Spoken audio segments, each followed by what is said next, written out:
नमस्कार, आप देख रहे हैं एबीसी न्यूज। मैं हूं आपके साथ उमेश गोस्वामी। मंगलवार की शाम बदायूं में एक बड़ा मंगल हुआ। एक नाई जो कि साजिद नाम का था, उसने 2 मासूम बच्चों की हत्या कर दी। नृशंस हत्या के बाद पूरे इलाके में तनाव फैला हुआ है। बदायूं से इस वक्त बड़ी खबर आपको बता रहे हैं कि दोहरे मर्डर केस के बाद हालात तनावपूर्ण हो गए और हत्याकांड के बाद अब इसमें सियासत भी शुरू हो गई है। समाजवादी पार्टी ने बीजेपी पर हमला बोला है। सपा ने सोशल मीडिया प्लेटफॉर्म एक्स पर कहा है कि बीजेपी यूपी में दंगा फसाद सांप्रदायिक तनाव खड़ा करके चुनाव जीतना चाहती है। बीजेपी जिलों में सांप्रदायिक तनाव पैदा करवा रही है। बदायूं की इस घटना का इसी का परिणाम है। सपा ने आगे कहा कि बीजेपी अब जनता के असल मुद्दों से हार चुकी है। बीजेपी के पास धार्मिक विवाद, धार्मिक लड़ाई ही आखिरी हथियार बचा है और बीजेपी के इशारे पर ही कई गुंडे बदमाश खुलेआम घूम रहे हैं। समाज में लड़ाई झगड़ा बढ़ रहा है। तो बदायूं की इस बड़ी घटना के बाद समाजवादी पार्टी ने एक्स पर ये जो आरोप लगाए हैं, यानी कि जो सियासत शुरू हो गई है, इसको लेकर भारतीय जनता पार्टी की ओर से भी बड़ा पलटवार सामने आया है। बदायूं की घटना पर घटिया राजनीति कर रही है समाजवादी पार्टी। भारतीय जनता पार्टी की तमाम बड़े नेताओं की ओर से ये बयान जारी हुए। केशव प्रसाद मौर्य के साथ ही बीजेपी के जो तमाम प्रवक्ता है, उन्होंने घटिया राजनीति करने का आरोप लगाया है। अपने दर्शकों को बता दें कि मंगलवार की शाम बदायूं में 2 मासूम बच्चों की नृशंस हत्या कर दी गई थी, जिसके कुछ देर बाद आलाधिकारी मौके पर पहुंचे थे। वहां पर जमकर हंगामा हुआ था, लोगों ने आगजनी भी की थी और घटना के बाद पुलिस सक्रिय हुई थी और आरोपी साजिद को कुछ ही देर में मुठभेड़ के दौरान ढेर भी कर दिया गया था। ये तस्वीरें हम आपको दिखा रहे हैं आज सुबह की, जब पोस्टमार्टम के बाद दोनों मासूमों के शव घर लाए गए। चित्कार के बीच वहां पर लोग अंतिम दर्शन के लिए, श्रद्धांजलि देने के लिए पहुंचे थे। लोगों में भारी आक्रोश भी देखा जा रहा था। हालांकि जब शव दोनों मासूमों के घर पहुंचे, परिजन बदहवास, मां बेसुध हो गई थी और पिता बार बार बच्चों को देखने के लिए गुहार लगा रहा था। ये तस्वीरें उस घर के बाहर की, जहां मंगलवार की शाम 2 बच्चों की नृशंस हत्या कर दी गई। जावेद नाम का नाई, जो कि सामने ठीक सैलून चलाता था, इस परिवार के जो मुखिया थे, उनकी ब्यूटी पार्लर की दुकान थी और उसके ठीक सामने साजिद सैलून चलाता था। और बताया जा रहा है कि वो साजिद नाम का शख्स महिला के घर पहुंचता है और उससे 5,000 रुपये मांगता है और बताता है कि उसकी पत्नी की डिलीवरी होनी है, उसकी दवा के खर्च के लिए। लेकिन इसी दौरान उसकी पत्नी बात करने की कोशिश करती है अपने पति से और वो साजिद नाम का शख्स दूसरे माले पर पहुंचता है, जहां पर दोनों मासूम बच्चे रहते हैं, उनकी नृशंस हत्या कर देता है। तीसरा बच्चा भी पहुंचता है, उस पर भी वार किया जाता है और उसके बाद वो फरार हो जाता है। वहां से भीड़ पहुंचती है चीख पुकार सुनने के बाद और उसके बाद जमकर हंगामा होता है। साजिद के सैलून में जमकर तोड़फोड़ की जाती है, आगजनी की जाती है और 2 मासूम बच्चों की हत्या के बाद पूरे इलाके में तनाव फैल जाता है। परिजन बदहवास हो जाते हैं, आलाधिकारी भी मौके पर पहुंचते हैं। देर रात जमकर हंगामा होता है और आनन फानन में पुलिस साजिद नाम के उस शख्स को, आरोपी को ढूंढने का प्रयास करती है और कुछ ही देर में पुलिस को सफलता भी हासिल हो जाती है। पुलिस साजिद नाम के शख्स को पकड़कर थाने ला रही होती है और बताया जा रहा है कि इस बीच साजिद भागने की कोशिश करता है और पुलिस पर हमला भी करता है। जवाबी फायरिंग में साजिद बुरी तरह से घायल हो जाता है। अस्पताल ले जाते वक्त उसकी मौत हो जाती है। उसके बाद भी आक्रोश थमता नहीं है। दोनों बच्चों के, मासूम बच्चों के शवों को पोस्टमार्टम के लिए भेजा जाता है और अगले दिन, यानी कि आज सुबह पोस्टमार्टम के बाद जब दोनों बच्चों का पार्थिव शरीर, मासूमों के शव घर पहुंचते हैं, उसके बाद माहौल बेहद गमगीन और बताया जा रहा है कि अब दोनों मासूमों के शवों को अंतिम संस्कार की प्रक्रिया के लिए भेज दिया गया है। लेकिन इलाके के साथ ही घर के आसपास माहौल बेहद तनावपूर्ण है और पुलिस के आला अधिकारी मौके पर मौजूद है। भारी पुलिस फोर्स तैनात किया गया है। लेकिन इन सब के बीच इस बड़े कांड पर सियासत शुरू हो गई है। समाजवादी पार्टी की ओर से एक्स पर लिखा गया है कि बीजेपी धार्मिक आधार पर दंगा फसाद कराने की कोशिश कर रही है और इसके इशारे पर गुंडे खुलेआम घूम रहे हैं। बदायूं की घटना इस बात का उदाहरण है। जबरदस्त पलटवार किया गया भारतीय जनता पार्टी की ओर से। बीजेपी ने कहा है कि बदायूं जैसी गंभीर घटना पर घटिया राजनीति कर रही है समाजवादी पार्टी। बदायूं कांड में सपा की प्रतिक्रिया पर बीजेपी हमलावर है। समाजवादी पार्टी के ट्वीट पर बीजेपी ने तगड़ा पलटवार किया है। भाजपा के प्रवक्ता राकेश त्रिपाठी ने कहा है कि बदायूं की घटना पर सपा घटिया राजनीति कर रही है। अगर सपा की सत्ता होती तो अपराधियों को संरक्षण मिल गया होता। उन्होंने कहा कि योगी सरकार में अपराधियों के खिलाफ कठोरता से कार्रवाई हो रही है। बदायूं कांड में भी अपराधी के साथ पूरी कठोरता बरती गई है। सुनाते हैं आपको राकेश त्रिपाठी ने क्या कुछ कहा है।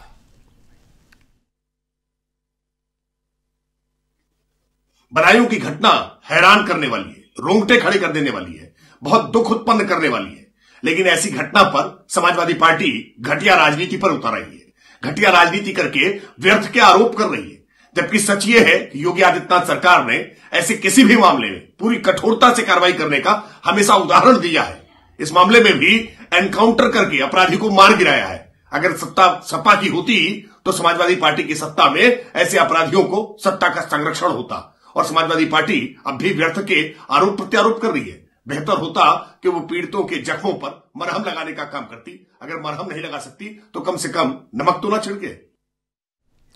चुनाव से ठीक पहले बदायूं में इस नृशंस हत्याकांड के बाद एक तरफ माहौल गर्म है, लोगों में भारी आक्रोश देखा जा रहा है, तो दूसरी तरफ जमकर सियासत भी होनी शुरू हो गई है। समाजवादी पार्टी की ओर से ट्वीट किया गया, बीजेपी पर गुंडागर्दी और माफियाओं को संरक्षण देने का आरोप लगाया गया, तो वहीं बीजेपी ने जबरदस्त पलटवार किया है और सपा की घटिया राजनीति इस कांड को बताया है। बदायूं में इस बड़ी घटना के बाद हालात तनावपूर्ण है और हत्याकांड के बाद जब इसमें सियासत शुरू हो गई है उसको लेकर के भी अलग अलग सवाल उठने लगे हैं। समाजवादी पार्टी के ट्वीट के बाद अब अन्य विरोधी दलों ने भी बीजेपी पर हमला बोला है, तो वहीं भारतीय जनता पार्टी ने इसे घटिया राजनीति बताया है। लेकिन इन सब के बीच चुनाव से ठीक पहले बदायूं में इस नृशंस हत्याकांड ने एक बार फिर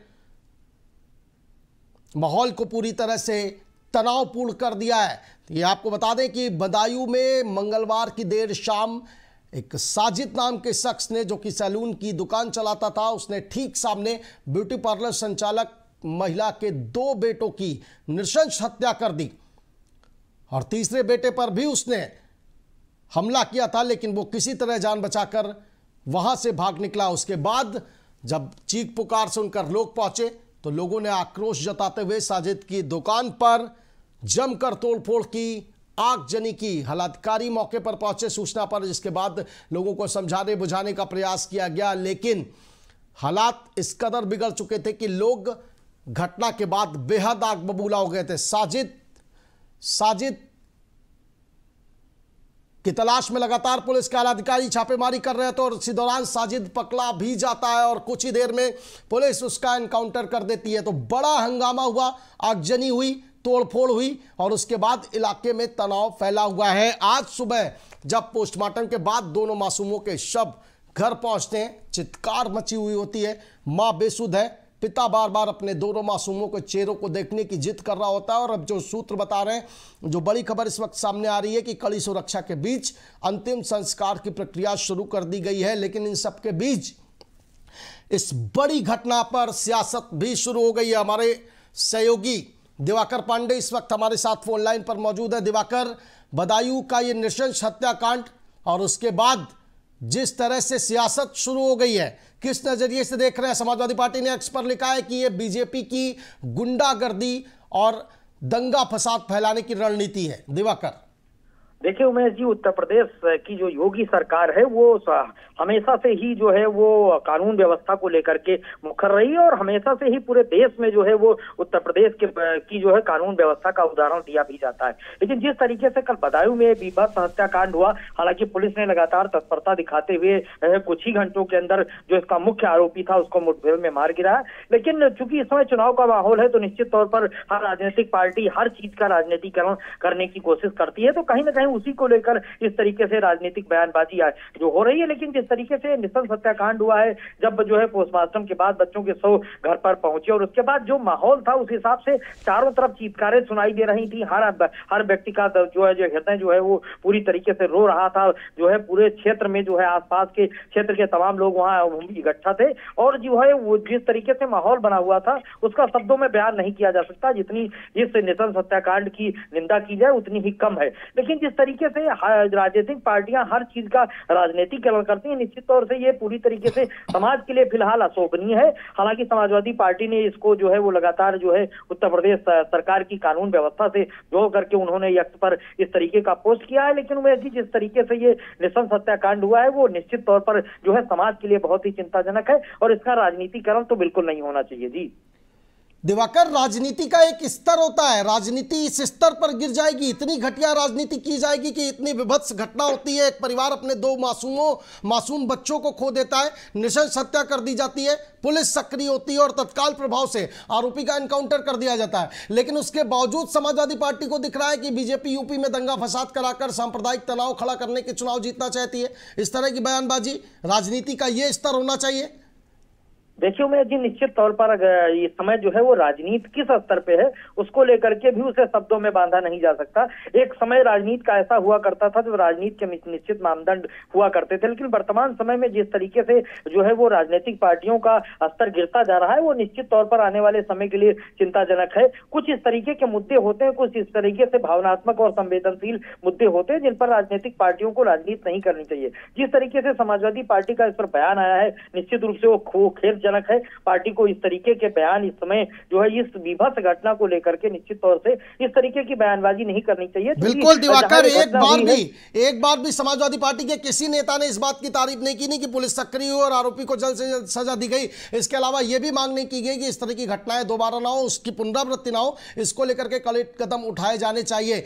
इस तरह की राजनीति न सिर्फ उस परिवार के ऊपर क्या बीत रही होगी जब सियासत की जा रही है, आसपास के लोग क्या सोच रहे होंगे, क्या उनकी मानसिकता होगी, और कहीं ना कहीं इस तरह के बयान से माहौल और नहीं बिगड़ सकता है दिवाकर? बिल्कुल उमेश जी, निश्चित तौर पर इस तरीके का बयान से कहीं ना कहीं जो है माहौल बिगड़ने का खतरा तो लगातार बना ही रहता है। राजनीतिक पार्टियों को चाहिए कि अगर वो वास्तव में उनके हितैषी हैं तो उनके घर जाकर के उनको शोक संवेदना व्यक्त करनी चाहिए, उनके परिजनों को ढांढस बनाना चाहिए। जबकि पार्टी इस तरीके का कोई काम नहीं कर रही, बल्कि इस तरीके की बयानबाजी कर रही, इस तरीके की सोशल मीडिया पर पोस्ट दे रही, जिससे कहीं ना कहीं आने वाले समय में माहौल बिगड़ सकता है या किसी तरीके के हालात पैदा हो सकते हैं। और जैसा कि आपने कहा, निश्चित तौर पर इस समय जो परिवारजन है जो काफी शोक पे डूबे हुए हैं, चीत्कार का माहौल है, इतने बड़े दुख का माहौल हो, तो निश्चित तौर पर इस समय उन्हें लोगों की सहानुभूति की जरूरत है, दया की जरूरत है, लोगों को के अंदर भाईचारे बनाने की जरूरत है, उन्हें ढांढस बंधाने की जरूरत है।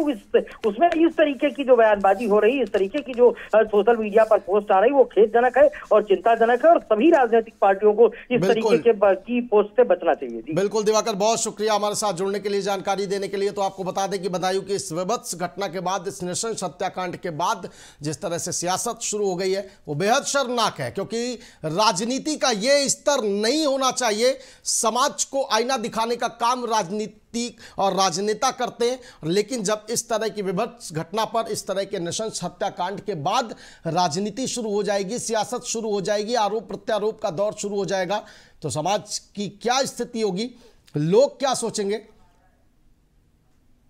ये आने वाला वक्त ही बताएगा। तो ये तस्वीरें आपको दिखा रहे हैं। समाजवादी पार्टी ने एक्स पर लिखा है कि बीजेपी दंगा फसाद कर सांप्रदायिक तनाव खड़ा कर चुनाव जीतना चाहती है और तनाव पैदा करवा रही है। बीजेपी जिलों में सांप्रदायिक, बदायूं की घटना को इसी का परिणाम समाजवादी पार्टी की ओर से बताया गया है। सपा ने आगे कहा है कि बीजेपी अब जब जनता के असल मुद्दों से हार चुकी है, बीजेपी के पास धार्मिक विवाद, धार्मिक लड़ाई ही आखिरी हथियार बचा है और बीजेपी के इशारे पर ही कई गुंडे बदमाश खुलेआम घूम रहे हैं।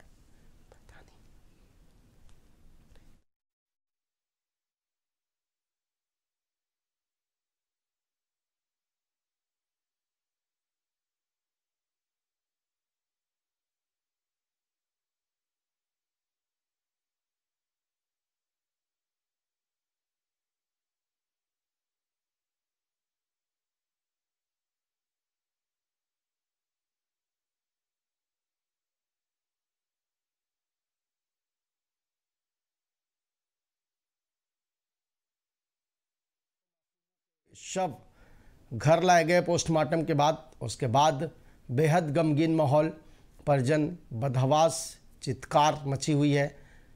माँ बेसुध हो गई है और पिता बार बार अपने दोनों मासूमों को चेहरे को देखने की जिद कर रहे हैं। और जो बड़ी खबर आ रही है, सूत्र बता रहे हैं कि अंतिम संस्कार की प्रक्रिया शुरू कर दी गई है। कड़ी सुरक्षा व्यवस्था वहाँ पर बना दी गई है, क्योंकि हालात जिस तरह से तनावपूर्ण हैं, लोगों में आक्रोश देखा जा रहा है इस बड़ी घटना के बाद।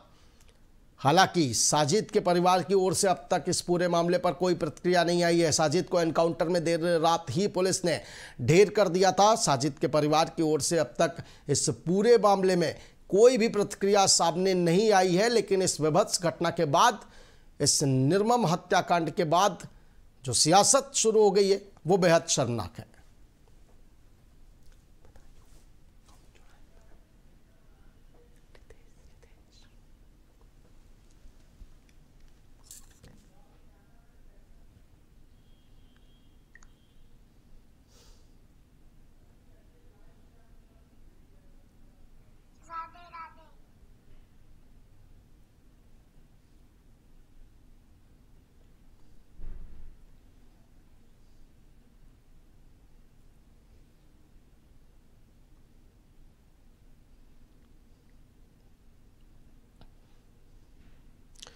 तो उत्तर प्रदेश के बदायूं में एक शख्स ने 3 बच्चों पर धारदार हथियार से हमला कर दिया था। उसके बाद 2 बच्चों की मौत हो गई थी। पुलिस ने आरोपी साजिद को एनकाउंटर में ढेर कर दिया और इस घटना में जिंदा बचे बच्चे ने जो वारदात को सिलसिलेवार ढंग से बताया, उससे हर कोई सहम गया।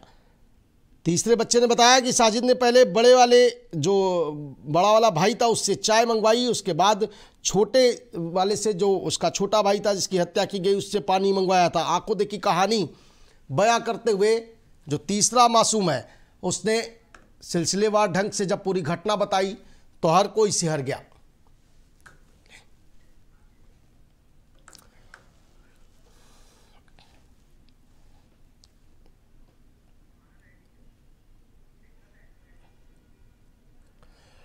तो जो तीसरा मासूम इस पूरे घटनाक्रम में शामिल था, जिस पर हमला किया गया था, उससे जब बातचीत करने की कोशिश की गई तो उसने जिस तरह से पूरी घटनाक्रम को बताया, वो कहीं ना कहीं सिहर पैदा कर देने वाला है। क्योंकि जिस तरह से उसने बताया कि पहले साजिद वहाँ पहुँचता है और मासूम बच्चों से चाय मंगाता है, उसके बाद नृशंस हत्याकांड को अंजाम दे दिया जाता है। दोनों बच्चों की नृशंस हत्या कर दी जाती है।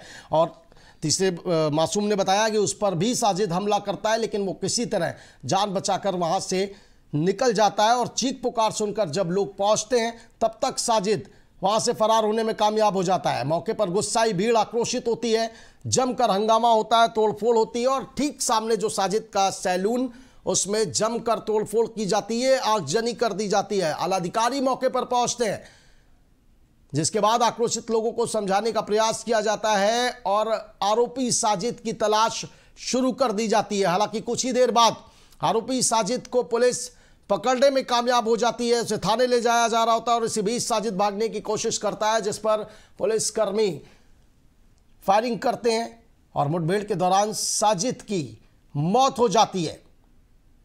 लेकिन इस विभत्स हत्याकांड के बाद, इस नृशंस हत्याकांड के बाद जो सियासत शुरू हो गई है, वो बेहद शर्मनाक।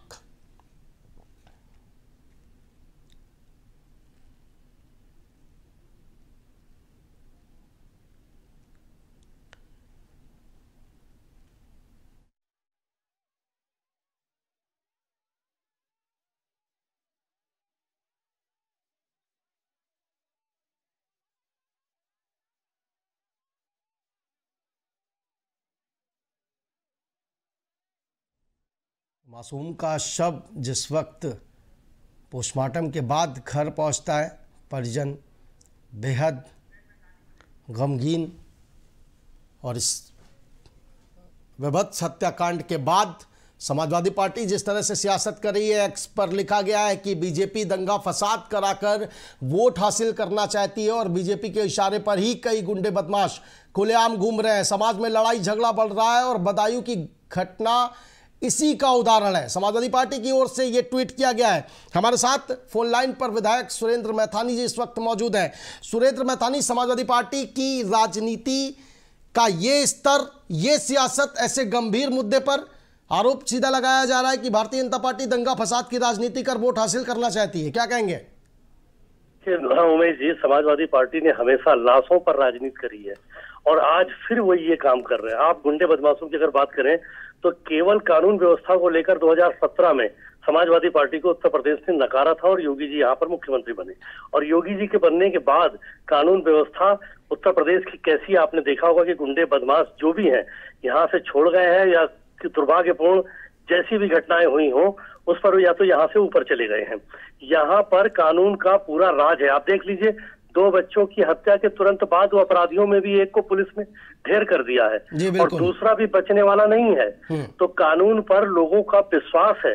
देखिए, एक प्लान्ड क्राइम होता है और एक रैंडम क्राइम होता है। प्लान्ड क्राइम को उत्तर प्रदेश में 0 कर दिया गया है और रैंडम पे जहां होता है उसको तुरंत अपराधियों को मार गिराया भी जाता है और अपराधी पकड़ के जेलों में भी जाते हैं। तो अपराधियों में वो खौफ है।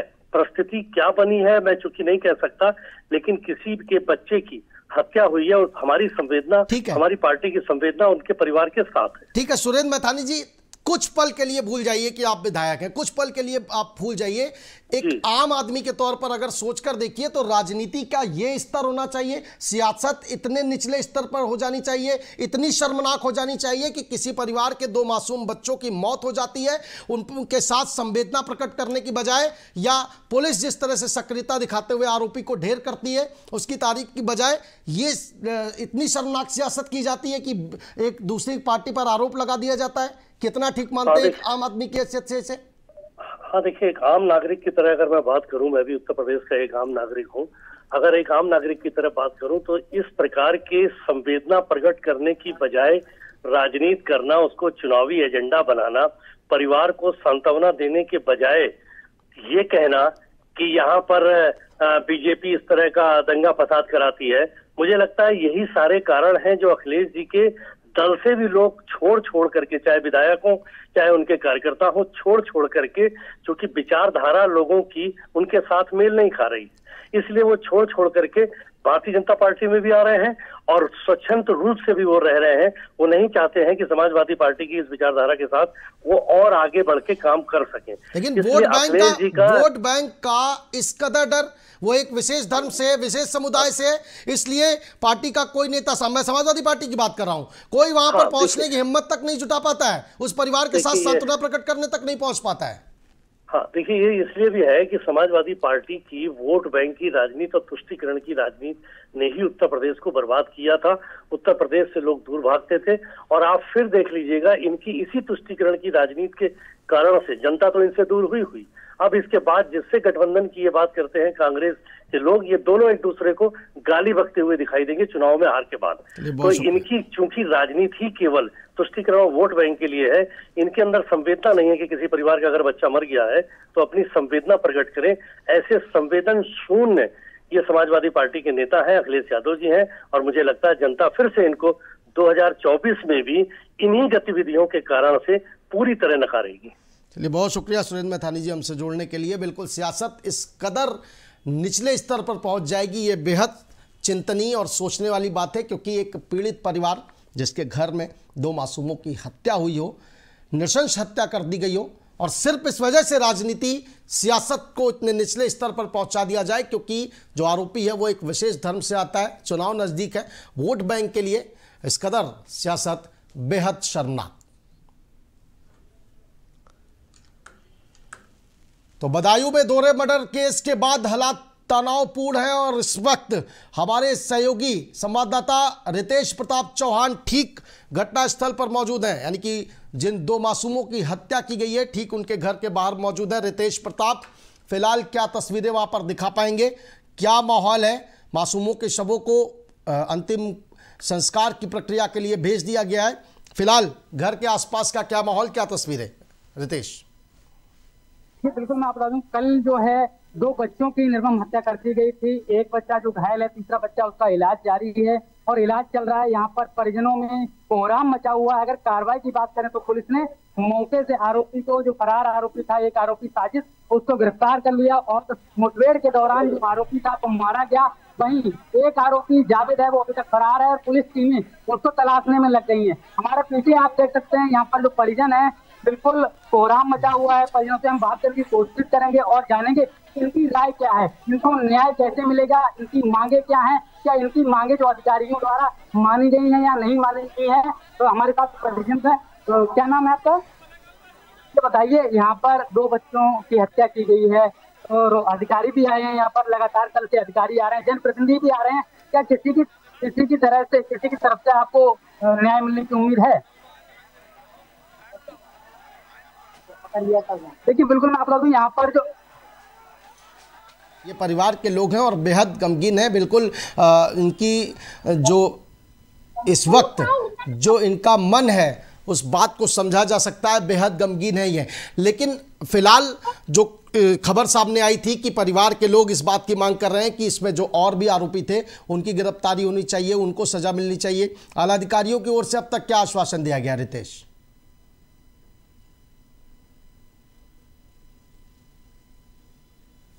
रितेश आप तक आवाज आ रही है? देखिए बिल्कुल, अगर अधिकारियों की बात की जाए तो अधिकारियों का अभी तक कोई स्पष्ट बयान नहीं आया। फिलहाल एक जो आरोपी साजिद था उसको मुठभेड़ में पुलिस ने मार गिराया। वहीं एक आरोपी जावेद जो फरार है, लगातार पुलिस टीमें दबिश दे रही हैं और उसको तलाशने में जुटी हुई है। अगर परिवार की बात माने तो परिवारों का यही कहना है कि उसको भी फांसी की सजा या फिर एनकाउंटर होना चाहिए, तभी हमें न्याय मिलेगा। जी रितेश, अब तक जो साजिद का परिवार था उसके ओर से कोई प्रतिक्रिया सामने आ पाई है क्या? साजिद के एनकाउंटर के बाद उसके परिवार की ओर से या जो बाकी आरोपी हैं जो उस घटनाक्रम में शामिल थे उनके परिवार की ओर से कोई प्रतिक्रिया अब तक सामने आ पाई है? देखिए प्रतिक्रिया की अगर बात की जाए तो लगातार पुलिस यहाँ पर काम कर रही है। एडीजी, कमिश्नर, आईजी और डीएम, एसएसपी लगातार इस मामले पर नजर बनाए हुए हैं। वहीं अगर बात की जाए पूरे मामले की जांच की तो डीजीपी खुद इस मामले का संज्ञान ले रहे हैं। मुख्यमंत्री योगी आदित्यनाथ जी भी इसका संज्ञान ले चुके हैं और कार्रवाई के सख्त निर्देश दिए हैं। और हमारे साथ बात करने के लिए यहाँ पर जो बेटा जो जिसकी हत्या हुई है 2 बच्चों की, उनकी दादी मौजूद है, उनसे जानने की कोशिश करेंगे कि आखिरकार इनकी मांगे क्या है और इनको न्याय कैसे मिलेगा। नहीं, अधिकारी यहाँ पर आ रहे हैं, क्या आश्वासन दिया है? हमारी गलती तो हमारे बच्चों के परेशानी कहीं ना कहीं ये विवाद कहाँ से चला है? रितेश बिल्कुल इनसे पूछिए घटना की प्रमुख वजह क्या थी? नहीं, पहले से कोई रंजिश वगैरह? पैसे देते। अच्छा, सामने दुकान है। देखिए बिल्कुल यहाँ पर ये जो बच्चों की दादी थी, इन्होंने साफ मना किया है, कोई भी किसी तरीके का विवाद नहीं था। मैं यहाँ से दिखाना चाहूंगा पीछे जो आरोपी की दुकान है, चंद कदम दूरी पर ये घर है और आरोपी ने उस दुकान से यहाँ पर आकर घटना को अंजाम दिया है। और फिलहाल इस मामले में जिम्मेदार अधिकारी जांच कर रहे हैं। जांच के बाद ही इस पर पता चल पाया कि विवाद क्या था और किस विवाद को लेकर। रितेश, सूत्र बता रहे हैं कि क्या तंत्र मंत्र को लेकर के भी इस हत्याकांड को अंजाम दिया गया है? कुछ इस तरह की जानकारी भी सामने आई है कि जब आरोपी को देखा गया या पकड़ा गया तो उसके मुंह के आसपास खून लगा हुआ था, कुछ मांस का टुकड़ा भी लगा हुआ था। तो क्या जिस बात की आशंका जाहिर की जा रही है, जो चर्चाएं चल रही हैं कि एक तंत्र मंत्र को लेकर, क्योंकि 2 बच्चों की उसकी पहले ही मौत हो चुकी थी साजिद की, तीसरा बच्चा जो है वो उसकी पत्नी गर्भवती है, होने वाला है, तो क्या तंत्र मंत्र का भी इसमें कोई जिक्र हुआ है? देखिए तंत्र मंत्र की अगर बात की जाए तो यहाँ पर स्पष्ट रूप से कोई बात सामने नहीं आई है। फिलहाल यहाँ पर कुछ लोग दबे मुंह से ये कह रहे हैं कि तंत्र की बात हुई थी, इसी के चलते कि ये हत्या की गई, लेकिन अभी इस मामले में किसी तरीके से कोई टिप्पणी नहीं की जा सकती क्योंकि आधिकारिक तौर पर कोई पुष्टि नहीं हुई है। जी ठीक है, बहुत शुक्रिया रितेश हमसे जुड़ने के लिए, जानकारी देने के लिए, और आप नज़र बनाए रखिएगा इस बड़ी खबर पर। पल पल का अपडेट आपसे हम लेते रहेंगे। तो बदायूं में दोहरे मर्डर के बाद हालात तनावपूर्ण जरूर हैं, लेकिन परिजन बदहवास हैं, किसी भी तरह से कुछ भी बोलने को तैयार नहीं है। उनका साफ तौर पर कहना है कि जो बाकी आरोपी हैं उनको कड़ी से कड़ी सजा दी जाए, उन्हें फांसी या उनका भी एनकाउंटर किया जाए, क्योंकि जिस तरह से उनके परिवार के 2 मासूम बच्चों की हत्या की गई उसके बाद तनाव फैला हुआ है और परिजन लगातार यही मांग कर रहे हैं। हालांकि इस बात की भी पुष्टि की जा रही है, हालांकि आधिकारिक तौर पर अभी कोई बयान सामने नहीं आया, लेकिन सूत्र बता रहे हैं कि तंत्र मंत्र को लेकर भी साजिद ने इस दोहरे हत्याकांड को, इस नृशंस हत्याकांड को अंजाम दिया है। पल पल के अपडेट एबीसी न्यूज अपने दर्शकों तक पहुंचाता रहेगा। बदायूं से हमारे संवाददाता लगातार इस बड़ी खबर पर नजर बनाए हुए हैं। फिलहाल इतना ही, देखते रहिए एबीसी न्यूज।